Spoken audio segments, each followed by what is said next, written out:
বিশ্বাস, গ্রাম post office, ঘোড়ালিয়া, Nadia থেকে। জীবনের বিভিন্ন পর্বের পরীক্ষায় ফেল নয়, পাশ করার আকুল আকুতি আমাদের সকলেরই। জীবন গড়ার নানা পর্বে কেউ লেখাপড়ায়, কেউ খেলাধুলোয় সাফল্য পায়, আবার অনেকেই থাকে যারা এসবে সাফল্য না পেলেও মূল্যবোধের পরীক্ষায় পাশ করে যায় অবলীলায়। আমার বন্ধু অমল এই দ্বিতীয় দলেই পড়ে। ওর লেখাপড়ায় ভালো ফল না করার পিছনে অনেক কারণ আছে। স্কুলে দেখেছি, ক্লাসে কোনো ছেলে হঠাৎ অসুস্থ হয়ে পড়লে অমল তার সেবা শুশ্রূষায় ব্যস্ত হয়ে পড়ত। তারপর স্যারকে বলতো, স্যার ওকে বাড়ি পৌঁছে দিয়ে আসবো। কাছাকাছি হলে স্যার বলতেন, যা দিয়ে আয়। সব স্যারেরই কেমন যেন একটা অদ্ভুত আস্থা ছিল ওর ওপরে। স্পোর্টস হোক কিংবা সাংস্কৃতিক অনুষ্ঠান, অমল ভলান্টিয়ার হয়ে আশ্চর্য দক্ষতায় সামলে দিত সব। মনে আছে, উচ্চ মাধ্যমিক পরীক্ষায় ফেল করার পর অমলের বাবা ওকে খুব মেরেছিলেন। অমল অবশ্য তাতে রাগ করেনি। সেই রাতে পাড়ার অতুল দাদু মারা যাওয়ার খবর শুনেই জুটে গিয়েছিল শ্মশান যাত্রীদের সঙ্গে। না, তারপর আর লেখাপড়া করেনি অমল। কিছু পুঁজি নিয়ে একটা মুদিখানা দোকান খুললেও সমাজ সেবার নেশায় সে দোকানের অবস্থাও তথৈবচ। এখনো আশেপাশে রক্তদান শিবির হলে রক্তদাতাদের তালিকায় অমলের নাম থাকবেই। আজও রাত বিরেতে পাড়ায় কেউ অসুস্থ হলে সকলের ভরসা সেই অমলই। আসলে অমল সেই বিরল মানুষদেরই একজন যারা বিশ্বাস করে জীবনে মানবিকতার পরীক্ষায় পাশ করাটা বড় বেশি জরুরি।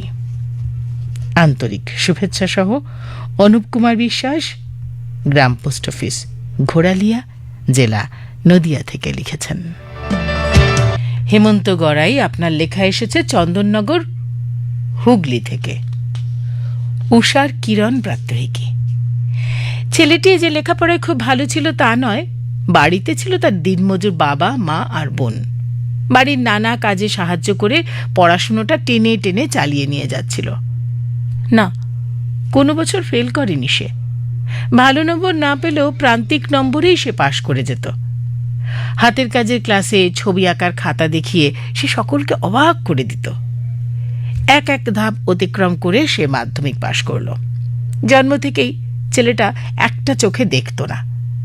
মাধ্যমিকে ছেলেটা অঙ্কে কিন্তু খুব খারাপ নম্বর পায়নি, 60% বেশি পেয়েছিল।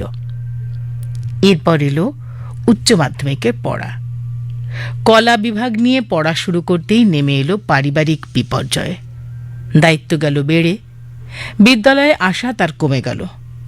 তবু জোর চেষ্টা করে গেল সে।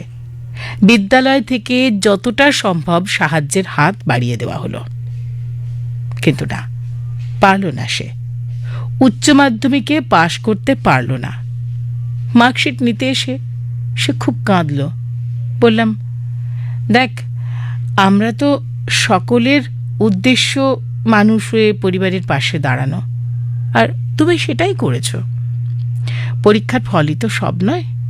সে বলল, স্যার, আমার স্বপ্ন ছিল আপনাদের মতো শিক্ষক হওয়ার, কিন্তু সে আর হলো না। পরিবার বাঁচাতে ইট ভাটায় কাজ নিতে হলো। বললাম, স্বপ্ন যখন দেখছ একদিন ঠিক পূরণ হবেই। বলেই মনে মনে ভাবলাম, মিথ্যে সান্ত্বনা দেওয়া বোধহয় আমার ঠিক হলো না। এর পরের ঘটনা প্রায় বছর 10 পর। আমি বিদ্যালয় এবং বাসস্থান পরিবর্তন করেছি। হঠাৎ ট্রেনে একটি ছেলের সঙ্গে দেখা। প্রণাম করে সে বলল, স্যার চিনতে পারছেন? বললাম, দেবানন্দ না? ভালো আছো তো? সে কুশল সংবাদ দিয়ে বলল, স্যার আপনি বলেছিলেন আমার স্বপ্ন পূরণ হবে। হ্যাঁ স্যার, সত্যিই হয়েছে। আমি ইট ভাটায় হিসাব দেখাশোনার পাশাপাশি ভাটা শ্রমিকদের সন্তানদের পড়াই স্যার। একটা ছোট্ট স্কুল করেছি। একদিন আসুন না স্যার, দেখবেন আমার স্কুল আর ছাত্রদের। তার কথা শুনে চোখে জল চলে এলো। হাড়হদ্দ গরিব ছেলেটি তার স্বপ্ন সার্থক করেছে। জীবনের পরীক্ষায় ওর মতো আর কে পাশ করে? ওর স্কুলে গিয়েছিলাম, সেও বিস্ময় প্রাত্যহিকী। যদি সুযোগ হয় সে গল্প আর একদিন শোনাব। হেমন্ত গড়াই, চন্দননগর, হুগলি থেকে লিখেছেন। আপনি লিখেছেন তারক দত্ত রোড, কলকাতা 19 থেকে। বেলা শুরুর কৈশোরে আকাশ বিনার তারে তারে ভালো সকাল। আমাদের স্কুলের এক স্যারের একমাত্র ছেলে, মেধাবী। পুঁথিগত পরীক্ষায় ফেল করার প্রশ্নই ওঠে না, বরঞ্চ তার পাশের নম্বরও বেশ সন্তোষজনক।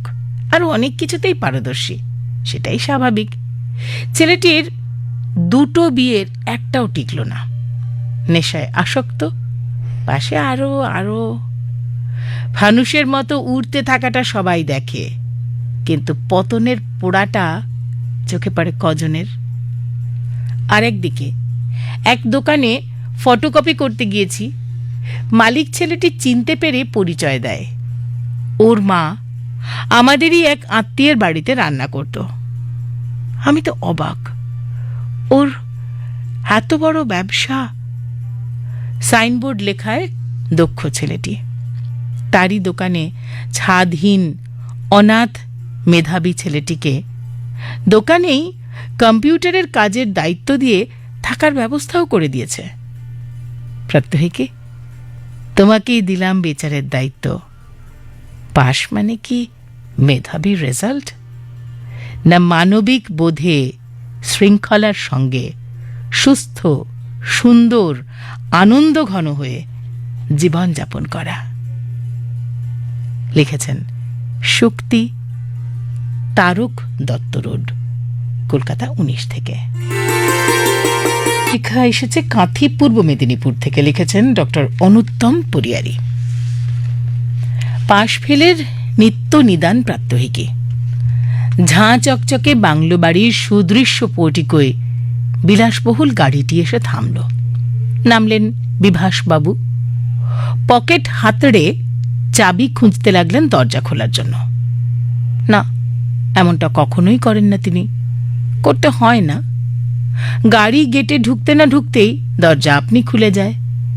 এক মুখ হাসি আর এক বুক কথা নিয়ে দরজায় দাঁড়িয়ে থাকে মেঘ। আজ নেই, থাকার কথাও নয়, কারণ আজ জেইইর রেজাল্ট বেরিয়েছে এবং মেধা তালিকায় মেঘের নাম কোথাও নেই। সবটাই জানেন বিভাসবাবু।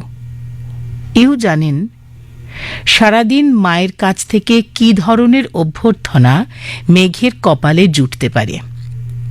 যদিও কলেজ থেকে স্ত্রীকে বহুবার সাবধান করেছেন তিনি, তাতে মেঘের ওপর মায়ের বর্ষণ কম হয়েছে কিনা বলা মুশকিল। তবে পিতা হিসেবে তার চূড়ান্ত ব্যর্থতার কথা তাকে স্মরণ করানো হয়েছে অন্তত 200 বার। অতএব খুব সন্তর্পণে, প্রায় চোরের মতো ঘরে ঢুকলেন তিনি। চারিদিকে শ্মশানের স্তব্ধতা। মেয়ের ঘরে উঁকি দিলেন। মেঘ বিছানায় শুয়ে, কনুইতে চোখ ঢাকা। মেঘ, দেখতো এটা কেমন? বাবার আচমকা ডাকে সচকিতে তাকালো মেঘ। বিভাসবাবুর হাতে একটি টগর ফুলের টব, ছোট ছোট অজস্র শাখা আর শাখায় শাখায় ফুল। দারুণ না? মেয়ে মাথা নাড়ল। বলতো কিভাবে বানিয়েছে? মেয়ে জিজ্ঞাসু চোখে তাকালো বাবার দিকে। ডাল কেটে কেটে। যেই ডগাটি লম্বা হলো, মাথা ছেঁটে দিল তার, তখন নতুন আর এক শাখা হলো, তাকেও দিল ছেঁটে।